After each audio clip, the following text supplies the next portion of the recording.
So hello and welcome to Alumni Stories, an initiative by the SIM Alumni Relations team where we sit down to actually chat with our SIM entrepreneurs to learn more about their journey and also insights and advice to actually the younger generation and our lifelong learners.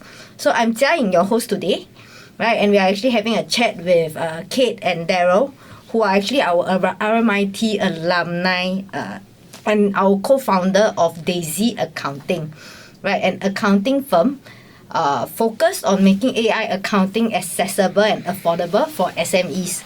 So recently, Darryl has also branched out to another venture, Nexius Labs, an AI-powered business incubator. So welcome, Darryl and Kate. We're going to dive straight into how you all actually met, and then in SIM, and then what transpired from there. So okay. Hi, Jia Ying. Thank you for the introduction. Hey, thanks for having us here today. Can you share about how you all both met in SIM, and then share some stories with us about how you all started talking to one another? Hey, actually, it's very simple. We just met at orientation. Then I saw this pretty girl. I went over and asked, "What's your name?" And that's how we met. So for me, I know that my English is pretty bad. So I was looking for a good English project mate. So his good English actually captured me. And that's when I decided to, be friend back to him. So you all talk to one another, and then... You mean you're already looking at project mates at orientation? Yes, because I entered this course, my sister warned me that there's a lot of project for this school. Very forward thinking, Kate. I see. Thank you. I see. So, I was just looking for pretty girls. Oh yeah, of course. Yeah. Mm-hmm. So then maybe tell us a little bit about your interest in accounting. Why accounting? Why there's so many other courses, right? Business and all that. So why accounting? For this one, I let Kate go first. Okay, firstly, I like numbers. So I was deciding between engineering course or accounting. But end up I choose accounting because my family have businesses. So I was thinking that with this accounting skill, I can help with the businesses. Okay. So end up I choose this course. Yes. Yeah, for me it was very simple. I was choosing one of the course in SIM, and it was either business, marketing, or accounting. So I was thinking to myself, which one has the most value? Which one the most iron rice bowl? Then I was thinking to myself, a business student when they graduate they cannot do what the accountant does, but an accountant can still do what a business student does. So I thought, that's the most safe way. Cost fee is about the same, then just go for it that direction.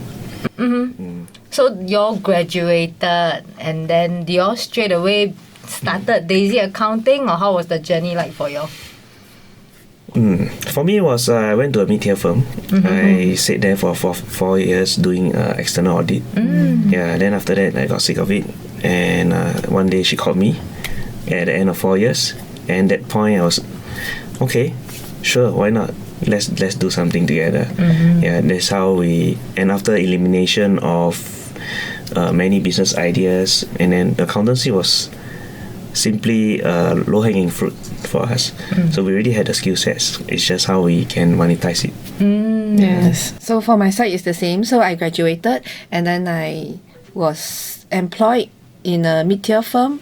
Then one day I just decided that I just don't know what thing just strikes me that makes me recall that back then in the school, we were doing project. We were just half joking, but we were actually very serious that in future we will have to meet back again and start our own businesses together, just like how we do project back in school days. So one day after work, it's already in the night. So I was walking back home and just decided to call Darryl and say, "Hey, I cannot already lah. Let's start our project together." So that's actually what sparked the entire entrepreneurship journey. Yes. So how is it, for both of you who are friends, right? And then being business partners now, how has that journey been for you? We're still friends. I can tell. Yeah. So, lucky, I guess. Yes.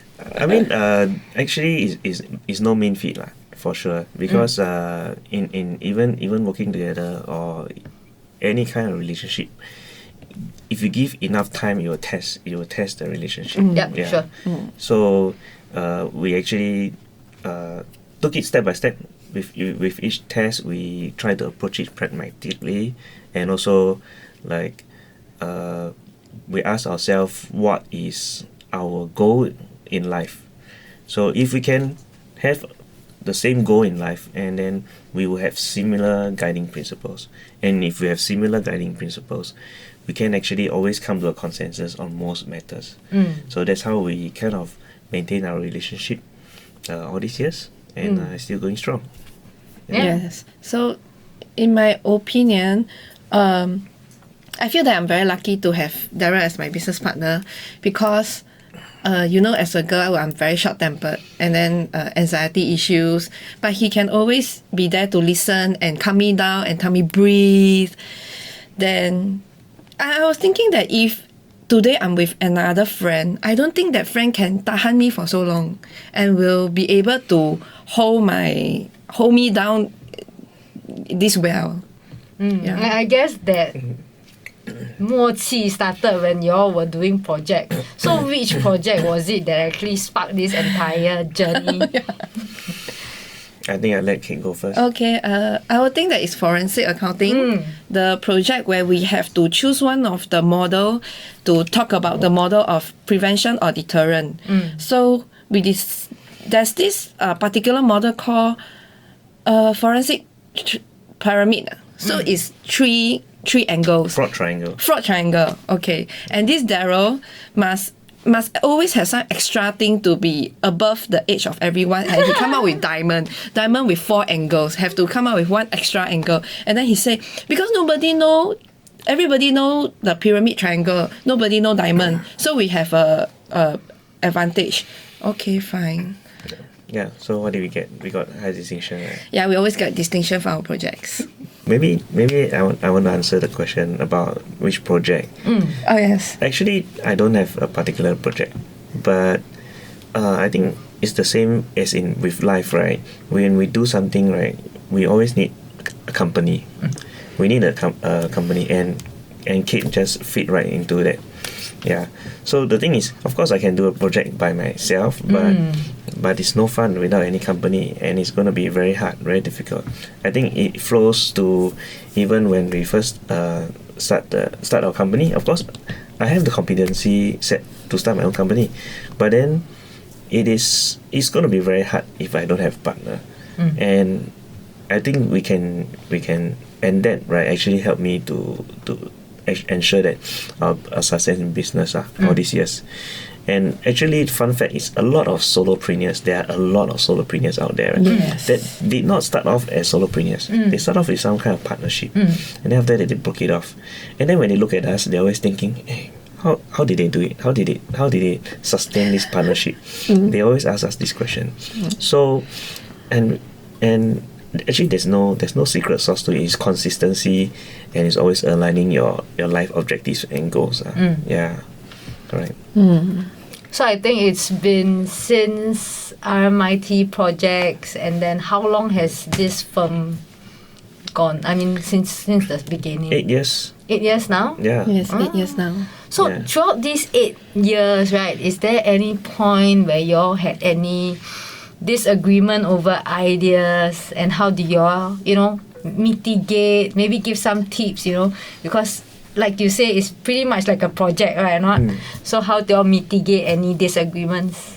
Yes, definitely we quarrel a lot, especially from me. I always started the fight. Because I'm very straightforward, I'm very direct. I don't like to keep anything in my mind or my heart. So when I'm really buay-song, I will really just trash it out and scold him, to be exact. Then he will, of course, defend himself and fight back, but with a gentleman method. So with good English, of course.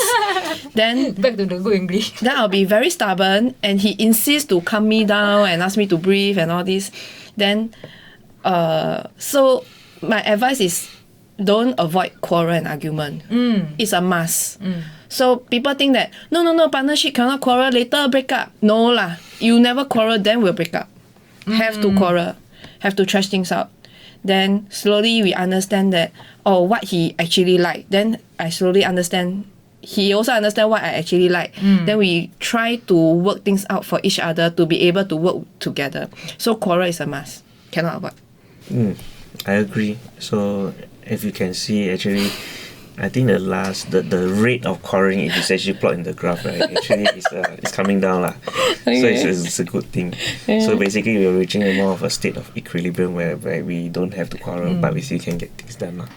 Yeah. But as someone who, I mean, from what I'm hearing is about the communication. So is there any tips, that from Darryl maybe how to actually communicate when it comes to your expectation and differences in expectations actually?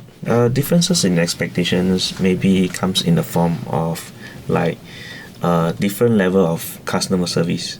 Like for example, I may feel that we need a better customer service for a particular client, and then she feels that we don't need to service like at that level. Vice versa. Sometimes I feel some clients we don't need such a high customer service. So we have to explain to each other why we think so, and we always can come to a consensus whereby we just meet in the middle. I see what you mean, you see what I mean, let's meet in the middle, let's reach a consensus, reach a compromise, and then that's how we function lah. Yeah, so it's all about communication lah. So maybe share with us one thing, right, that you actually admire about your co-founder, right, when it comes to the approach to business.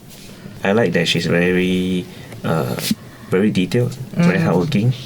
Yeah, sometimes it's unreasonable to the extent that she's unreasonably hardworking. Yeah, she tells me she enjoys doing the bookkeeping, and I say, okay, I'm thankful for that. Yeah. Okay, I admire Darryl's again a very good English, because when we write email or need to sometimes we are being accused by the client, he's able to use a very good English and shoot back the client, because not everybody got such a good English standard. So when he feel over there, then the client stunned like me like that, and then can't feel back. So sometimes that is the good thing about him, and most importantly, he has a lot of ideas. When he has a lot of ideas, they are very brave ideas. That I don't have the bravery, I don't have that kind of creativity to think of all this. He have the bravery, he have the creativity. So when he say let's do it together, then I say okay, let's go, no need to think already, let's go. So from what I hear, one is someone who is very detail oriented, and then you bring in that business development mindset, right? Yes. So reflecting on your entire journey, right? From your early days in SIM, and then what advice would you actually give two friends, right, who are thinking of starting a business together? It can be for services, right, and or retail. Just two friends. What would you? How would you advise them to start, and then what advice would you give them throughout the journey? Okay, I would think that business partner, be it same gender or opposite gender, is similar to your romance partner. When you get into contract with your romance partner, you go to ROM. When you get into business partner, you go to ACRA. So they are actually the same. So you have to treat each other with transparency. When actually, of course, I think romance partner might not have that level of transparency lah, but you can be very transparent with your business partner. And that is very important, because ultimately we are all after money. Money is a very sensitive topic. If you have something hiding against each other, it will become very sensitive. Money is already a very sensitive thing, and hiding will make it more sensitive. So transparency is the key. I would like to say that yes, it's a contract lah. So with any kind of relationship, right, you have to do the assessment before entering into the contract. That one is also very important. Don't settle. Basically, if you can, do a trial run, do like a side project kind of thing, and then run it through once or twice. And if you like it, make it official, start a company. Correct. That's the thing. You have to do your due diligence before getting into a relationship or a business partnership. Yeah. So thank you for joining us today, Darryl and Kate. There will be a part 2 to this video where Darryl, I think, will share more about his other business, Nexius Lab. So yeah, be sure to stay tuned. Follow us on Instagram and check out Daisy Accounting and Nexius Lab Instagram handle. Don't forget to follow our socials, and the links are in the description below.